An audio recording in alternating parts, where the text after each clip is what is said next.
දෙපාර්තමේන්තුවෙන් දවසකට 3 පාරක් නිල වාර්තා දානවා සාමාන්‍ය තත්ත්වයට යටතේ. උදේ 5:30ට ඊළඟට 2ට සහ 4ට මට මතක විදියට. එතකොට උදේ නොවැම්බර් 12 උදේ 5:30ට නිකුත් කරන වාර්තාවේ නොවැම්බර් 12 ඒ දිනේ ඒකේ පැහැදිලි කරනවා දිවයිනේ බොහෝ ප්‍රදේශවල පස්සරුවකින් පස්සේ මෙහෙම වැසියෝ ගිගුරු සහිත වැසියක් තියෙනවා. මේ ඇතැම් තැන් වලට මිලිමීටර් 75ට වැඩි වෙනවා. අප විස්තරේ තියෙනවා. උතුරු පළාත් ත්‍රිකුණාමලයේ බස්නාහිර සබරගමු මැදම විස්තරේ තියෙනවා. ගිගුරුම් සහිත වැසි සමග තිය හැකි తాවකාලික තද සුළං අකුණු ඔය ටික තමයි කියන්නේ. එතකොට මේක දෙකට තියෙන අනාවැකියත් මීට වඩා ගොඩක් වෙනස් වෙන්නේ නැහැ. ඒක තහවුරු කරලා තියෙනවා.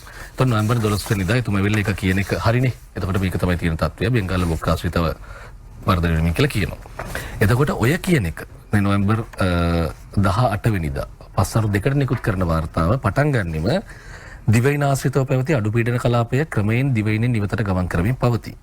ඒ හේතුවෙන් හෙට සහ අනිද්දා දිවයිනේ වැසි තත්ත්වයේ తాවකාලික අඩුවීම බලාපොරොත්තු වේ කියන එක. මේ කලබල විද්‍යා දෙපාර්තමේන්තුවේ වාර්තාව. නොවැම්බර් 12 වෙනිදා මේ 27 වෙනිදා වෙනකොට මේ ඉවෙන්ට් 3ක් සිදුවීම් 3ක් 2025 අවුරුදු තුලට 15 වායු ගෝලයේ කැළඹීම් ස්වභාවයන් කියන ඒවා 15ත් 27 අතර ප්‍රමාණයක් වෙලා තියෙනවා.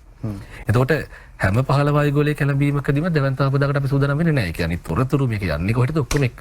උදාහරණයකට දැන් 12 වෙනිදා කියපු එක ඒක සුලිකුණාට බඩ පත් වෙන්නේ නැහැ. පීඩන අවපාතයක් වෙලා ඔය අන්දමන් දූපත් පැත්තට ගියා කියන එක තමයි වාර්තා කරන්නේ. වැදගත් මේක දෙවෙනි එක. ඔය නොවැම්බර් 18 19 විතර නව එකක් ඇති වෙනවා.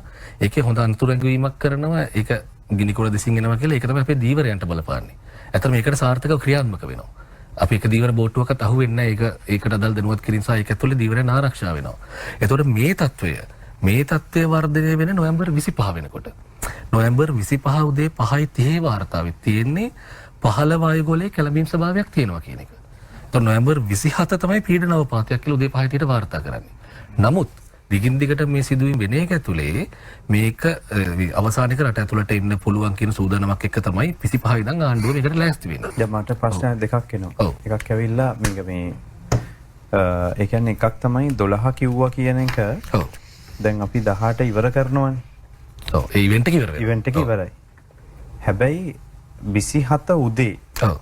අපි ආපහු වැඩසටහනක් කරනවා. ඔව්. ඒකට එන්නේ කලගුණ අධ්‍යක්ෂ ජනරාල්තුමා, වාරිමාර්ග අධ්‍යක්ෂ ජනරාල්තුමා, NBROK ප්‍රධානී. 27 උදේ. 27.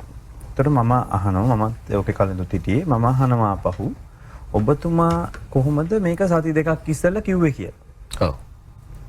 එතුමා ඒකට උත්තරේ දෙනකොට ඔබතුමා 18 ඉවරයි කියපු එක කියන්නේ අපිට.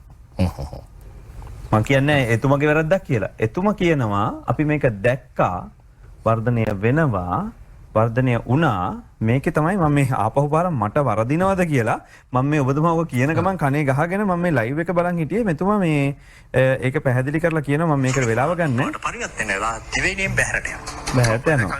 ඔබ ඉන්නේ මේ තත්ත්වයට එක්ක සුළං. එතකොට 12 වෙනිදා ඒක එහෙම ඔබතුමාලා ඉවරයි කිව්වට එතුමාලා තමයි මේක එතුමාලා කියන අන්දමන් දූපෙන් එළියට ගියා. නමුත් ඒක තමයි මේකේ වර්ධනය කියන එකයි මෙතන මට ප්‍රශ්නේ තියෙන්නේ. කියන්නේ ඒක එතකොට එක්ක කාලගුණ විද්‍යා දෙපාර්තමේන්තුව මේක හරියට කියන්න ඕන මෙන්න මේක එනවා කියන එක මට ඒ ගැන අවබෝධයක් නැහැ. මම කියන්නේ එදා උදෙත් ඒගොල්ලෝ කිව්වා අපි සති දෙකකට ඉස්සෙල්ලා මේක දැක්කා කියලා. ඒක හරි. චතුර කියන එක හරිය කියන මම එහෙම අපදෙල්තාවයක් තියෙනවා නම් ඒක නිවැරදි කළ යුතුයි.